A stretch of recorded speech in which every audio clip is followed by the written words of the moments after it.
یہ مسئلہ سمجھنا بہت زیادہ ضروری ہے. اپنے ساتھیاں کم علمی کی وجہ سے دھن بول کے فتویٰ دے ڈالتے ہیں، حالانکہ فتویٰ ویسا نہیں ہے. نہ دارالعلوم کا وہ نظریہ ہے، نہ دعوت و تبلیغ کے ذمہ داروں کا وہ نظریہ ہے. وہاں پر شرکیہ اعمال کرنا یہ شرک ہے، جانا شرک نہیں ہے. وہاں پر شرکیہ اعمال کرنا شرک ہے، جیسا کہ جا رہا سجدہ کر دے رہا، ان سے مانگ رہا، یہ شرک ہے. نہ جا رہا ایصال ثواب کر رہا تو شرک نہیں ہے. مثال کے طور پر ایک شخص آیا اور بول دیا بھائی فاتحہ دینا نہیں دینا، تو فاتحہ سے مراد کیا ہے؟ اختلاف کئی کو پیدا ہو رہا، سوچ سمجھ میں فرق کیا ہے. تو ان لوگوں کیا کرے بولے تو ایک پرٹیکولر عمل کچھ فاتحہ کا نام دے دیا، اور اپنے لوگوں دھن بولتے فاتحہ ناجائز بول ڈالتے. اصل ہے کیا وہ چیز؟ جب جا کے دیکھا جاتا ہے تو اس میں پتہ چلتا ہے کہ اس میں سورہ فاتحہ پڑھی جا رہی ہے، 4 قل پڑھا جا رہا، آیت الکرسی پڑھی جا رہی ہے.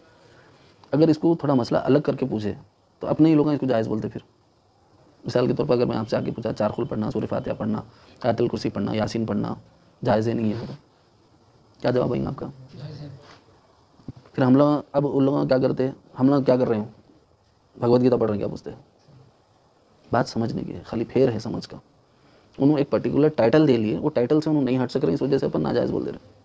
لیکن جب جا کے عمل دیکھا جاتا کہ کر کیا رہے ہیں فاتحہ میں، بولتے آپ کو یہ ملیں گا اس کے اندر. اب بجائے اس کے کہ ہم اس کو صحیح راستہ بتائیں، ہم اس سے کنارہ کش ہو جاتے ہیں. مثال کے طور پر غفور بھائی کے دروازے پہ بھی کھٹکا مار رہے ہیں، شکور بھائی کے دروازے پہ بھی کھٹکا مار رہے ہیں، صبور بھائی کے دروازے پہ بھی کھٹکا مار رہے ہیں. پھر ایک دروازہ بیچ میں چھوڑ جاتا، نہیں وہ اپنے بھائی نہیں، بازو کے بھائی ہیں بولتے. کئی کو چھوٹ رہا ہے بیچ والا؟ کیوں چھوٹ رہا؟ کیونکہ ہمارے دل میں ہے کہ انہیں اپنا نہیں ہے، اپنا نہیں ہے انہیں، حقیقت میں اپنا ہے انہیں. سمجھ میں ہے؟ حقیقت میں اپنا ہے انہیں.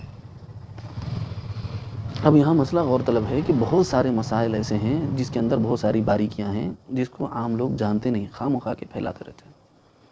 جس کا تعلق علم سے ہے، خالص علماء اکرام کا کام ہے وہ، عوام اس میں کودنا نہیں، اس میں پڑھنا نہیں، لا کے بٹھا دینا زیادہ سے زیادہ، بھئی یہ مسئلہ ہے یہاں حل کر لو.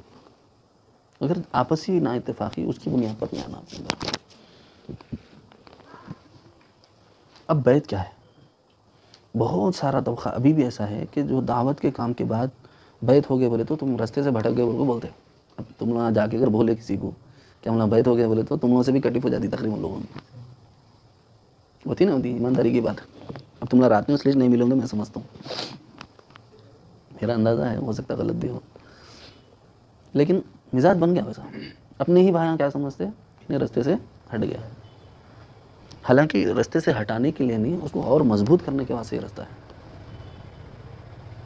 اچھا مجھے ایک بات بتاؤ، ایک چراغ جلانا چاہ رہے ہیں، دوسرا چراغ جلا ہوا ہے اس سے زیادہ جلدی جلتا، یا کچھ بھی نہیں ہے ہاتھ میں تو جلدی جلتا؟ جلے ہوئے چراغ سے دوسرے چراغ کو منہ لگائے تو جلدی جلتا. اب ہو رہا کیا بولے تو یہاں جلاوچ نہیں ہے، اللہ کی محبت میں دل جلا ہوا ہی نہیں ہے. اپن دوسرے کا دل جلانے جا رہے ہیں، چلتا؟ آپ کے اوپر آپ کی محنت کو دیکھ کے اس کو آپ کے اوپر رحم تو آ جائیں گا، آپ سے محبت تو ہو جائیں گی، لیکن چراغ نہیں جل سکتا اس کا. یہ سمجھے؟ آپ کی محنت، آپ کی مشقت، آپ کی جستجو، آپ کی تکلیف دیکھ کے اس کے اندر آپ کے لیے ہمدردی تو آ جائیں گی. ارے کتنی محنت کر رہے بھائی لوگ، پام بیچارے، کیا بول کے بولتے دعوت والے لوگ بولتے دعوت والے پام بیچارے بولتے، پام بیچارے بولتے بیچارے کر لے رہے بھائی ادھر کی. ٹھیک ہے، وہ کام بھی اپنی جگہ سے ہے، ہمدردی بھی ضروری ہے، بغیر ہمدردی کے کسی کو توجہ نہیں آتی. لیکن جب توجہ آ گئی تو پھر اب اس کو جلانے کی فکر کرنا، کیونکہ چراغ جلے ہوئے چراغ سے ہی جلتا ہے. اب قرآن پاک اس کے بارے میں کیا کہتا ہے؟ قرآن مجید کہتا ہے یا ایھا الذین آمنوا لم تقولون ما لا تفعلون. یا ایھا الذین آمنوا، بولو لم تقولون ما لا تفعلون. اس میں اللہ تعالیٰ کیا بول رہے ہیں؟ اے ایمان والو تم وہ کیوں کہتے ہو جو تم خود نہیں کرتے؟ تم وہ کیوں کہتے ہو جو تم خود نہیں کرتے؟ اب ایسا بولتے تو پورے دعوت کے راستے کچھ روک دینا پڑتا.